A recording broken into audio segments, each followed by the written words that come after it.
I'm a student at ECPI, and today I will be doing a presentation, on hypertension. And I'll be educating you a little bit about the disease and letting you know where you can go to receive medication assistance, and also medications and treatment for the community. We'll talk about foods that we can eat to keep our blood pressure at stable levels.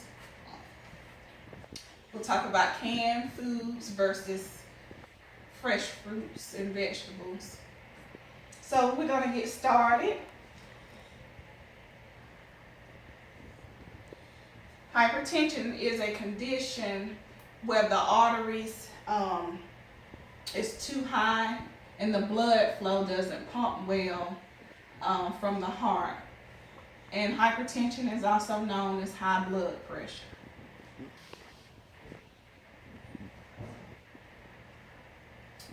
I think I'll get on this side.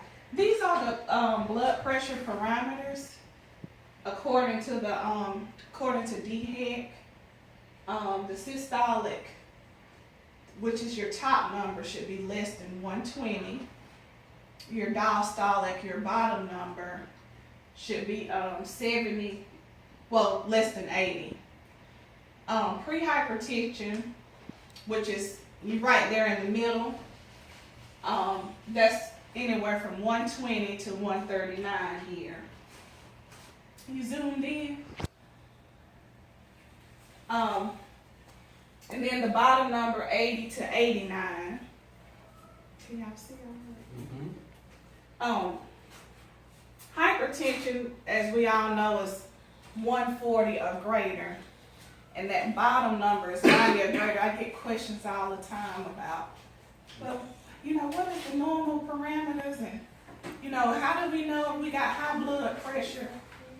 According to DHEC, the parameters has changed a little bit. It used to be 120 over 80. Yeah. The new guidelines now, they're saying 110 over 70. Wow.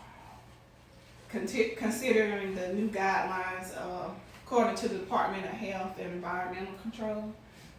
And systolic is the pumping of the heart, and diastolic is the relaxation of the heart. When you take your blood pressure, that top and bottom number there. Okay, now we're going to go into some true false questions. You got me? Good? Mm-hmm. Okay. So a blood pressure, I think I'll do better over here. A blood pressure of 150 over 110 is normal. Is that true or false? False. No. False. Correct. False. Mm-hmm. We're going to do about 5 questions too. Excessive salt intake can lower your blood pressure. False. False.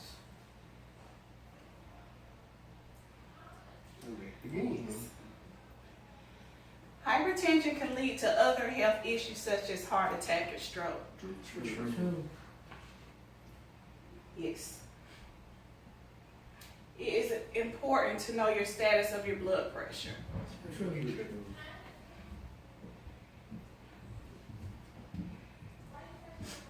Processed foods contain high amounts of sodium. True. Do y'all have any questions for this section? Okay. The next section we're going to talk about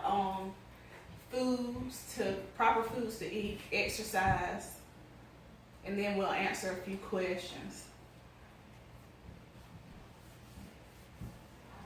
Diet. This is called diet and exercise recommendations. So I did a comparison here with fruits. Fresh fruits contains less sodium and sugars. They're natural, and they help keep the blood pressure level stable. Canned fruits contains high amounts of sodium and sugars. Usually they are processed. and they can increase the blood pressure because of the sodium excuse me, content. Vegetables. Did a comparison with that. Fresh vegetables contain high levels of essential vitamins A, B, well, I put C, D, A, and B. They're not processed. They're usually grown.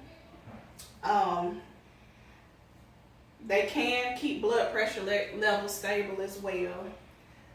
Canned vegetables contains lower levels of those vitamins C, A, D, and B.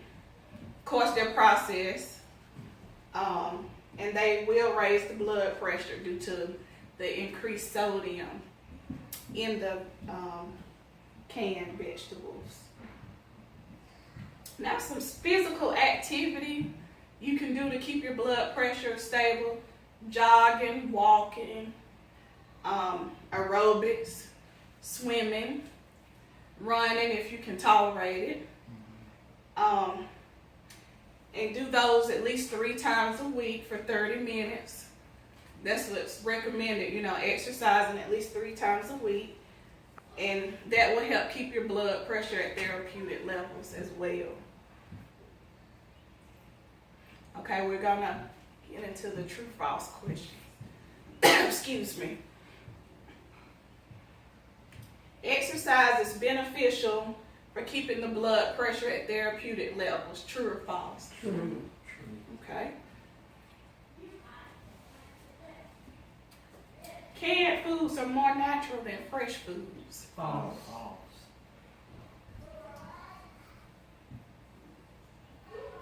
Fresh vegetables are more beneficial than canned vegetables. True. Canned vegetables contain more essential vitamins than fresh vegetables. False. Yes. Any questions for this section? Would bicycling be a good form of exercise? Yes. I do that. That's a great form of exercise. Thank you. And what about frozen vegetables?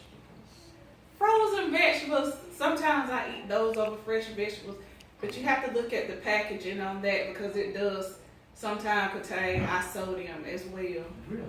Yes. I didn't know that. Just think about your TV dinners too. Mm-hmm. Yeah.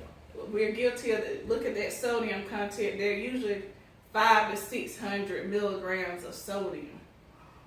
And sometimes we just want a quick meal, but those TV dinners contain a lot of sodium. A lot. Is there a recommended level per day, like 200 or something like that? 1,500 milligrams or less per day. And when you go out to eat, that one meal may contain that. Like when you get your French fries, your burger, and your drink. Sometimes that's anywhere from 1,500 to 25 milligrams of sodium. And that meal? Yes. That's That your one whole meal. day's worth of sodium? Yeah. That's why I eat one meal a day. That's why, like the older population, they like to grow their own vegetables. They can their own vegetables too. So You can control what goes in there. yeah, you can season it the way you want. If you do it that way. But see, those canned fruits and vegetables, it contains so much sodium, but when you eat it, you don't have no taste to it. Then when you put the salt on there, that's more sodium that you're taking in. So sometimes when your feet swollen and things and your juices have high sodium content as well. And I love my juices, but Because it's a preservative, just sodium is a preservative, yes, right? that's why it's so high in processed foods. Yeah. Any more questions? Okay, we're gonna move on to the last section here. This last section will talk about organizations and places you can go. This is for like low income people that don't have insurance or no income, and it talks about the services they provide there too. And some of y'all are probably familiar with these two organizations. Both of them are pretty much non-profit organizations. And I said they provide medical and medication assistance with hypertension and other disorders. They do not provide, well, I know from one, well, we'll get there when I go to you got the Greenville Free Medical Clinic. They provide basic medical services, specialty medical services if required, like if you need some specialty care, like a specialist, they can provide that service. They provide care to the low-income, uninsured residents of Greenville County. Now, they provide services free of charge. Who is this? Greenville Free Clinic. And they have over 600 volunteers, from doctors, nurses, and you don't have to have medical experience to volunteer here. They have an on-site pharmacy that will assist with medications. They provide education. This organization is ran by charitable donations.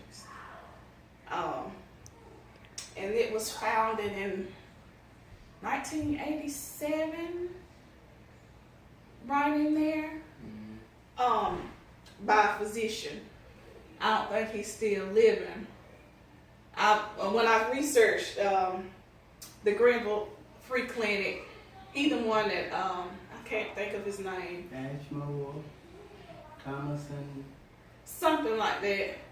And he founded this clinic back in 1987. And it is a long wait, but we'll get to that. But, people who need the services say that this is a good place to go because, I've always had to use it myself. I was going to take Jaleese. My daughter, her medicine, I lost my job and my insurance. Her medication was $700. And we was going to go to the Greenville Free Clinic, but we found another alternative. And I checked everywhere. But I'm sure they would have been able to help or, point me in the right direction. Another organization is New Horizon. I've been there. Now, yeah, this is a good place too. Now, this one is a little different. Now, they provide primary specialty and preventative care. They have a lab. They provide laboratory services. They will help with the homeless. They have a service for homeless people. They provide patient health education. And these fees are based on a sliding scale.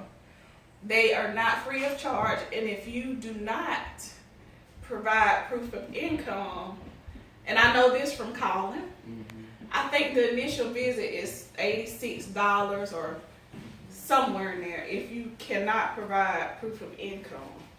Because they have an on-site pharmacy as well. And their medications are discounted to where, people can afford them. Because, some medications don't come in generic, come in brand name, and it's expensive, and that's just the way, it is. They have a program for insulin that you can get something Yeah. insulin free. They have it for diabetes. I don't know the other one. It's a few disorders, major health issues that they do.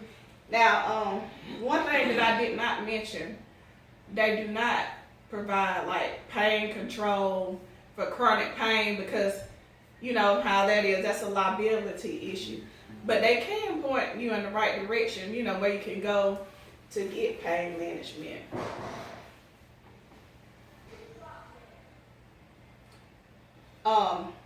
Documentation required when you go to these places.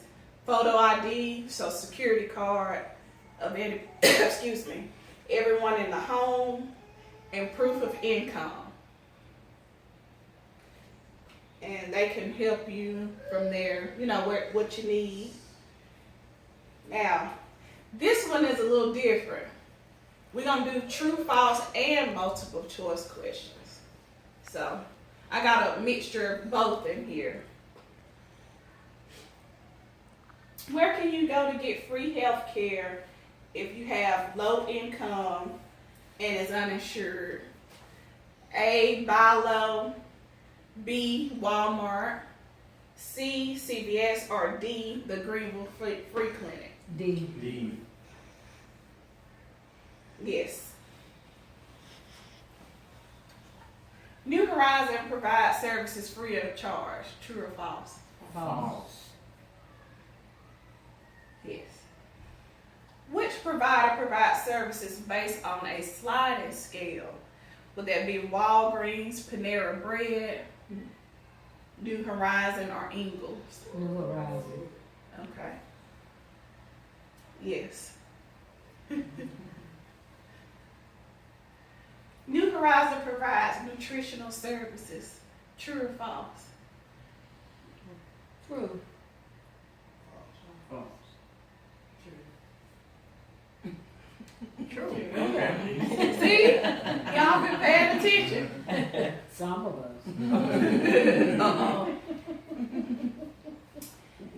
This organization is ran by charitable donations. A, New Horizon. B, McDonald's. C, Burger King. Or D, all of the above. A. Yes. Do y'all have any questions? You did great. You're very clear. Very good. Very good. Well, thank y'all for coming and